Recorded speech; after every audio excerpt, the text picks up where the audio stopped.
Okay, in this video we're going to talk about arithmetic sequence. Arithmetic sequence is basically a sequence that has a common difference between consecutive terms, right? Now when we talk about consecutive terms, we talk about a preceding term and a previous term. Now arithmetic sequence, if I have to write an example for that, a very good example is the even number set 2, 4, 6, 8, 10, and continue on, right? Now this is an example of arithmetic sequence. If I take the difference between the consecutive terms, let's say 4 minus 2, the difference will be 2, right? The difference here is 2. 6 minus 4, the difference is 2. 8 minus 6, the difference is 2 again. And 10 minus 8, again the difference is 2. So this is what we mean by consecutive term. 4 and 2, they are consecutive terms. 6 and 4, 8 and 6, 10 and 8, right? So if we talk about common difference, the first formula, we have common difference. D is equal to T2 minus T1. So if I say T2, let's say 4, and T1 is 2. So 4 minus 2, we have 2. Or we can say 6 minus 4 is equal to 2. Right? So that is what we mean by T2, T1, or T2, T1, or T2, T1 between the consecutive terms. Now it cannot be 6 minus 2. Right? 6 and 2, they are not consecutive terms. We have a 4 in the middle. So 4 is not, 6 and 2 is not consecutive. 4 and 2 are consecutive. 6 and 4 are consecutive. 8 and 6 are consecutive. And 10 and 8 are consecutive, and so on. Right? Now if you take the difference between the consecutive terms, you can see the difference is 2. So this is a very good example of a arithmetic sequence. You can see there is a constant difference between the consecutive terms. Right? In between all the consecutive terms, you can see the difference is 2. Right? So that is what arithmetic sequence is. Right? So the formulas that we normally use for arithmetic sequence is the common difference formula. This is to find the difference between the consecutive terms. D is equal to T2 minus T1, and D is known as the common difference. Right? So D is known as the common difference.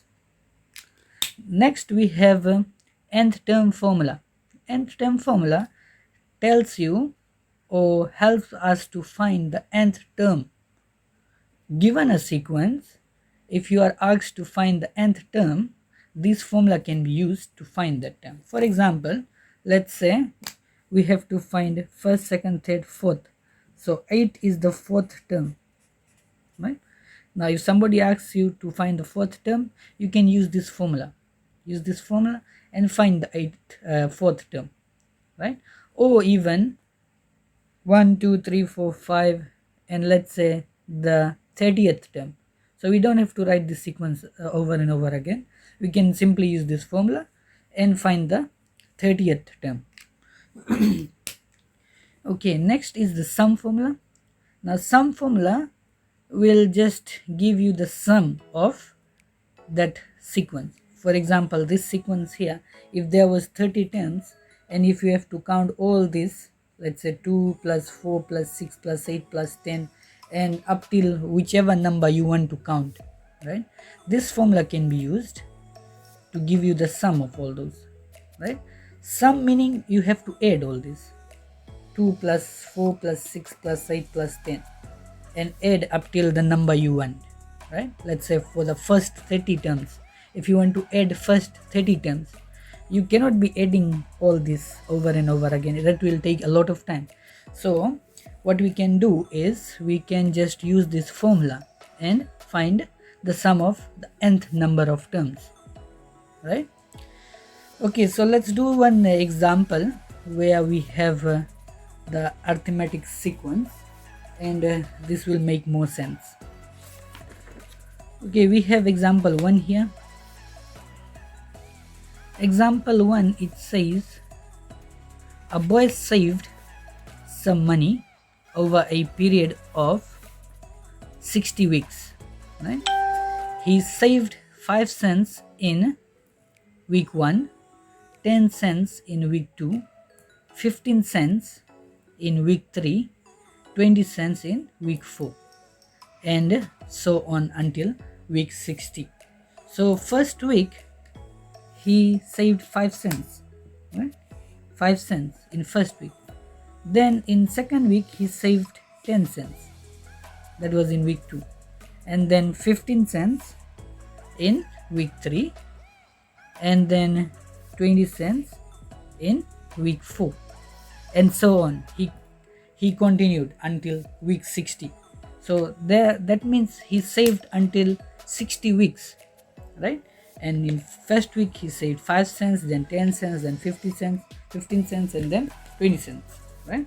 So we can see, if we draw the sequence of this, it looks something like this: 5, then 10, then 15, then 20, and then it says it continued up till the 60th week, right?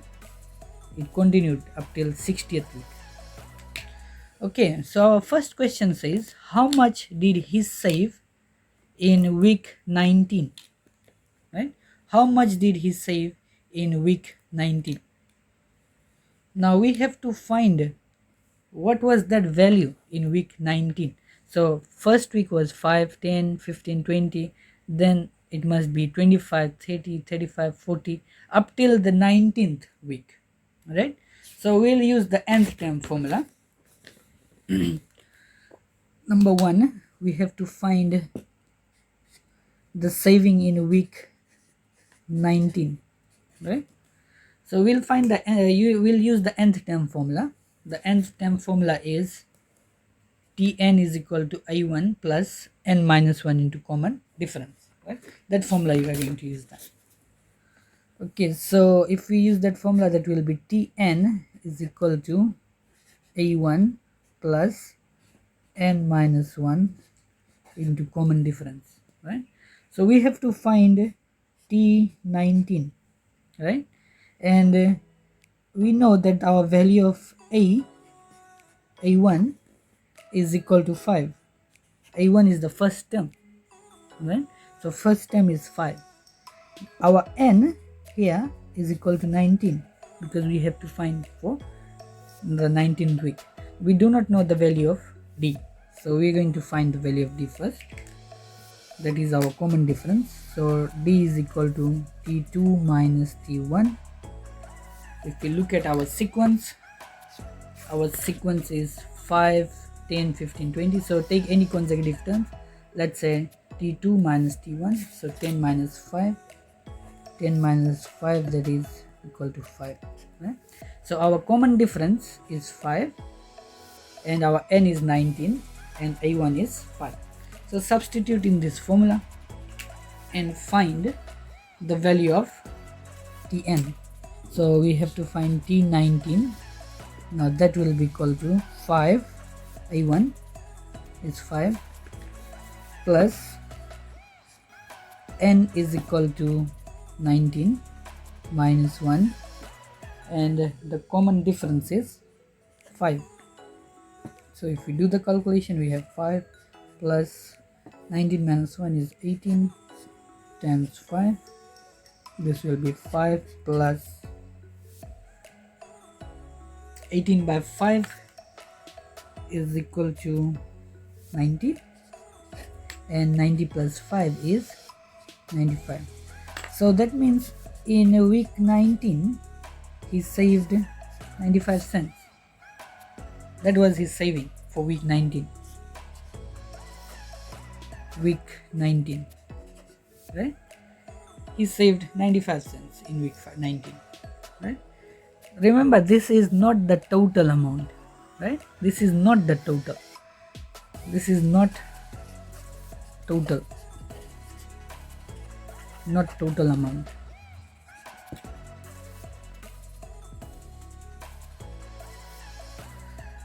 Okay.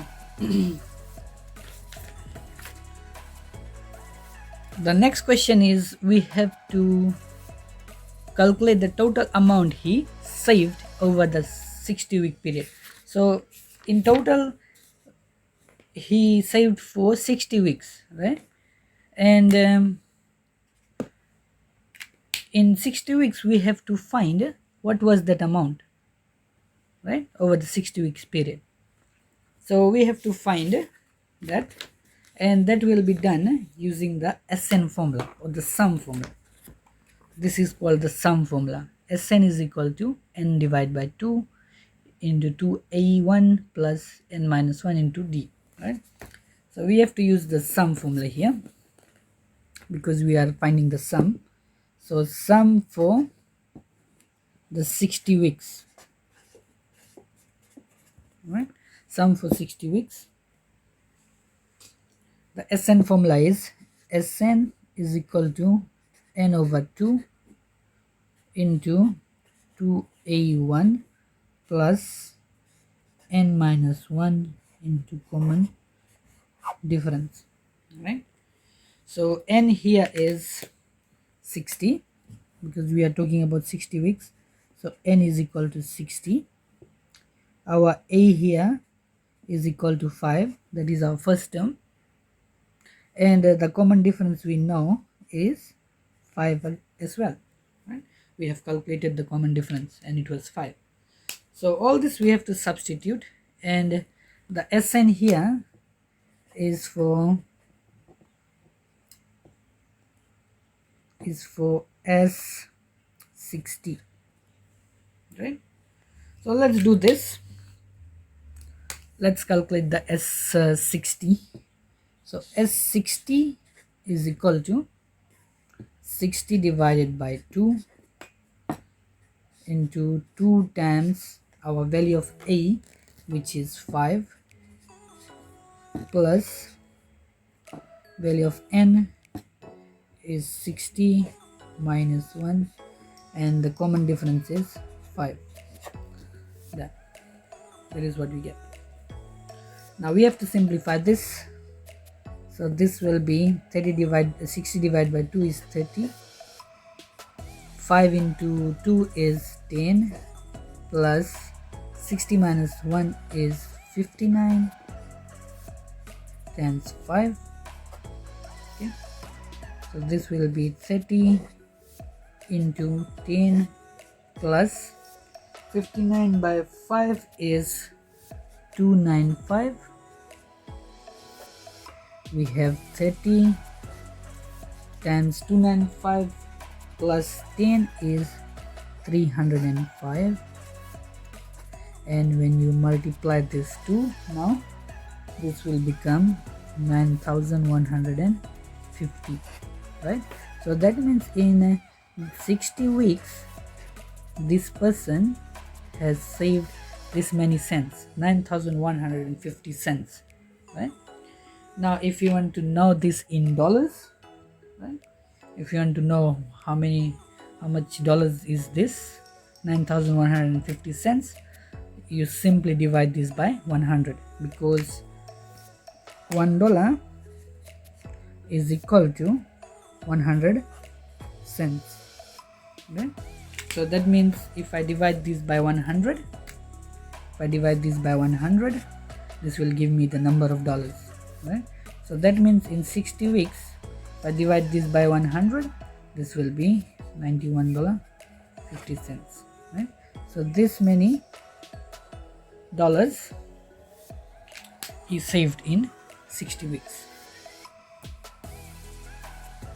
right? That was our part 2.